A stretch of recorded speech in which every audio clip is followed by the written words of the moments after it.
Okay, let's unpack this. We've got a document here, a vision for Nigeria's promised land. And right from the start, it really confronts you with a stark reality. Yeah, it opens by talking about the heartbreaking tragedy of Nigerians risking everything, to leave the country. Desperately seeking a better life and often dying in places like the Mediterranean, Libya, the North African desert. It just immediately tells you this vision isn't like an academic exercise. Absolutely not. It feels born out of a profound sense of urgency and, well, human cost. Exactly. That opening really hammers home the gravity, doesn't it? It sets the stage for why they feel such an, frankly, audacious vision is needed. It's presented as a direct response to that desperation, that struggle. And the document presents itself as exactly that, a direct response. It's framed as a group of Nigerians sharing their deep concerns and specifically proposing what they call a pathway to the promised land. They don't leave that term vague, which I think is crucial here. Based on the source, the promised land isn't just some abstract hope.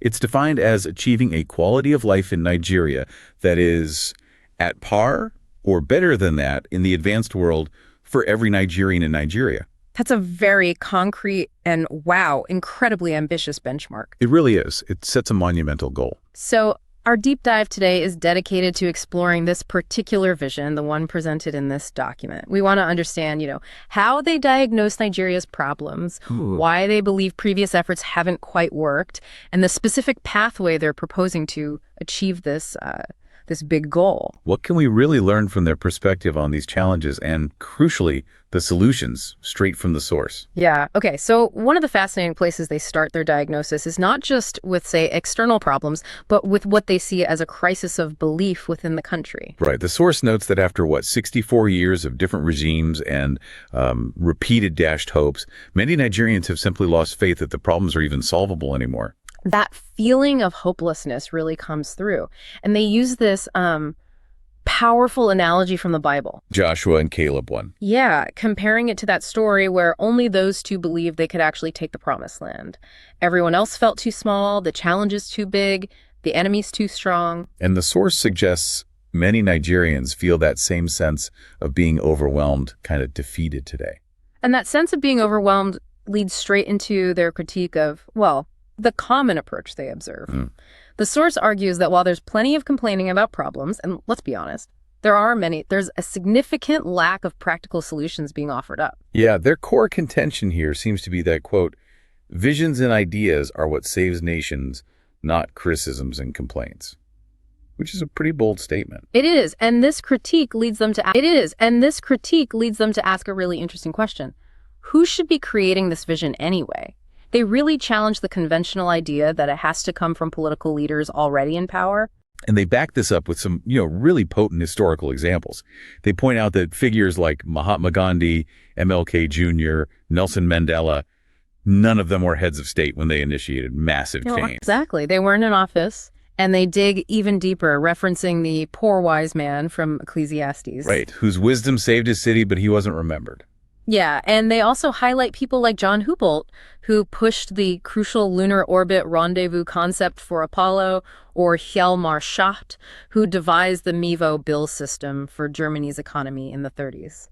These were people outside the usual power structures, weren't they? Like Right. Technical experts or visionaries providing critical solutions without necessarily seeking glory. So is the source suggesting that maybe waiting for leaders to provide the vision is actually part of the problem? That the vision needs to bubble up from elsewhere? That definitely seems to be the implication, that the expectation itself might be misplaced, and the necessary vision could, or perhaps should, come from outside the political elite. Okay. Now, the document also dives into what it argues is the fundamental economic problem, and it uses some truly striking numbers to make its point. Now, the numbers are quite stark. They lay out a comparison between Nigeria today and 1974, which they describe as like the peak of economic prosperity then. Right. 80% of government revenue still comes from oil exports, but get this, production has actually dropped by 30%, from 2.3 million barrels per day back then to around 1.6 million today. So a significant decrease in the primary revenue source. A 30% drop in the main income stream. But, and here's the kicker, they state, Nigeria's day-to-day expense needs have grown by an absolutely astonishing 7,800% since 1974. 7,800%. Yeah. That number alone is just staggering. It really is. And they explain the drivers, right? The population quadrupled 61 million to 233 million. Wow. The number of states tripled, 12 to 36. Local governments more than doubled, 299 to 774, and universities. They exploded from just 4 to 274. That's a 69-fold increase. So their calculation adds all that up to a total 78-fold increase in monetary needs. So you've got 78 times the needs. But 30% less revenue from the main source. That discrepancy is just, central to their whole diagnosis. It paints a picture of a structural economic reality that seems almost impossible to overcome with the current revenue base. And they use a comparison that really brings this home for you. Nigeria's national budget, right, converted to US dollars, is actually less than the budget of the province of Ontario in Canada. Ontario, with a population of 16 million. Exactly. 16 million versus Nigeria's 233 million. Ontario's population is just 7% of Nigeria's, yet its budget is larger. That single comparison just highlights the sheer scale of the economic challenge the source is describing. Wow. Okay, that puts the numbers into a really, really stark perspective. So given that economic reality, what's the source's core conclusion? Their conclusion is, well, blunt. And they call it inconvenient. They argue that with this level of revenue, it's mathematically impossible for any government on Earth to guarantee that high quality of life they defined. That at par or better than the advanced world one. Precisely. Impossible to guarantee that, even if, and this is key, even if 0% of the revenue was lost to corruption. That framing around corruption is interesting, isn't it? They don't ignore it. No, not at all. They acknowledge the UN stat, about 5% of global GDP being lost to corruption. But they argue that because Nigeria's GDP is currently so small, that same level of corruption accounts for a disproportionate 27% of Nigeria's GDP. Oh, okay. So the impact is magnified because the overall pie is smaller. Exactly. They contend that in a much larger economy, that percentage would naturally be much lower, maybe closer to the global average of 6%. And this is a key part of their argument. They believe that significantly increasing quality of life is actually the mechanism that will significantly reduce corruption, not the other way around. They kind of flip the usual cause and effect. Interesting. So based on this diagnosis, the source is also pretty clear about what won't fix the problem, right? Oh, yeah. They list these explicitly. Stopping corruption alone won't solve the core economic challenge. Breaking up the country into separate regions won't solve it. Military takeover. Won't solve it. And they state emphatically that getting rid of any particular ethnic group won't solve it either. These are presented almost as distractions from the real issue. And the real issue, the inconvenient truth, according to this source. It's fundamentally economic. Nigeria needs to multiply its GDP by 11-folds. 11-fold. Okay, that's not marginal growth. That's like exponential transformation we're talking about. Absolutely. And this leads to where the vision gets really interesting, I think, because the source places the blame for the current state not on individuals or groups, but squarely on the system. This is probably their most provocative argument. They argue forcefully that the system is to blame, not the people, not the elite, not religion, ethnic groups, immigrants, or even former colonial masters. They see the system itself as fundamentally broken. And they use this powerful, almost heartbreaking analogy to illustrate the point about the system. Which one? They describe a Nigerian worker who is, say, very corrupt back home, but becomes an angel and an award winner when they get a good job abroad. And conversely, an award-winning, high-integrity Nigerian worker abroad who returns home becomes corrupt when they start working within the system. So the environment, the system, changes the behavior. That's their interpretation, that the system in Nigeria currently punishes honesty and rewards dishonesty. People, being rational, just adapt to the incentives of whatever system they're in. So if the system is designed poorly, it'll produce undesirable outcomes, regardless of the inherent character of the individuals within it. That's a heavy thought. It really is. Okay, so their diagnosis. Deep systemic economic challenge, massive revenue versus needs mismatch. The system itself incentivizes negative behavior, makes high quality of life impossible right now, even without corruption.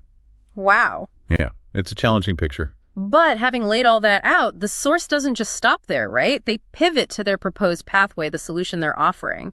Exactly. Their stated goal is to move beyond just identifying the problem and point directly to an actionable solution. And they see the global context as shifting in a way that actually creates an opportunity. They talk about the end of what they call hard power. Right. The use of force, bullying, threats, pointing to failures or limitations in places like Vietnam, Afghanistan, Ukraine as examples. And in its place, they see the rise of soft power. Influence, persuasion, the strategic use of benefits to get others to willingly give you what you want by making it advantageous for them. Okay. They give examples like Otto von Bismarck unifying Germany through diplomacy and incentives, NATO's endurance based on shared interests, President Obasanjo successfully negotiating Nigeria's debt relief, Right, I remember that. and the UAE using soft power to attract massive investment and talent to Dubai. It's about attraction, not coercion. Okay, so connecting this global shift back to Nigeria, they view the country as being at a critical juncture. In great peril, they say. Yeah, due to widespread hunger, poverty, and the associated risks to its democracy. And they link this internal peril to the global stage. They argue that the advanced G7 countries are maybe losing some global influence due to their own challenges, aging populations, debt. And simultaneously, they see China and Russia actively making inroads in Africa. They cite instances like France losing influence in Mali, Burkina Faso, Niger, where military takeovers have led to new alignments. So they see Nigeria's internal crisis as a potential risk to global democratic order and stability, using the image of protesters waving Russian flags during hardship as a symptom. That seems to be the connection they're drawing, which leads to this interesting perspective on international relations. They draw a bold analogy. To the Marshall Plan. Exactly, post-World War II. They argue that for the sake of world peace and order, the U.S. and its Western allies need to engage with Nigeria, similarly, provide economic partnership to nurse its economy back to health. The goal being to keep Nigeria a stable democracy and a reliable economic partner in this shifting global landscape. That's the idea presented. And they explicitly warn the U.S. that an America First policy that ignores these dynamics risks its own global influence, implying that investing in Nigeria's stability is actually a strategic necessity for the West. Interesting framing. Now, shifting from the global back to Nigeria's internal strengths, the source identifies what they believe is Nigeria's most unique and valuable asset. Yeah, they contend that Nigeria has the best quality population in the world, and the primary reason, its exceptionally large percentage of youth. So the youth bulge isn't just a challenge, it's an asset. They see this youthful energy and potential as an unmatched asset that differentiates Nigeria globally. That's a powerful reframing. And based on this, they propose what they call the big three critical items Nigeria needs to acquire. Economic power, industrial power, and population. Okay, the big three. How do they see Nigeria getting these? Well, they explain that the first two, economic and industrial power, can potentially be acquired relatively quickly. They suggest this could happen by strategically borrowing funds, maybe even acquiring or buying industries. Rather than building everything from scratch within current limits. Sort of, yeah. While the third item, population, specifically that vibrant youth, is the asset Nigeria already possesses in abundance. And combining these elements leads to their incredibly audacious time-bound goal. We mentioned it earlier. Yeah. Their vision calls for Nigeria to not just improve, but to completely pull out of the mint group of emerging economies. Leapfrog BRICS. Dramatically leapfrog over the BRICS group and position itself squarely in the middle of the G7 group of advanced economies. Within just 10 years. Within 10 years. It's a monumental target, directly tied back to that 11-fold GDP increase they mentioned. And tied into this ambition is their strong stance against calls for regional breakups like Biafra or Oduwa proposals. Right. What's their core argument against breaking up? Why is size so crucial to this vision?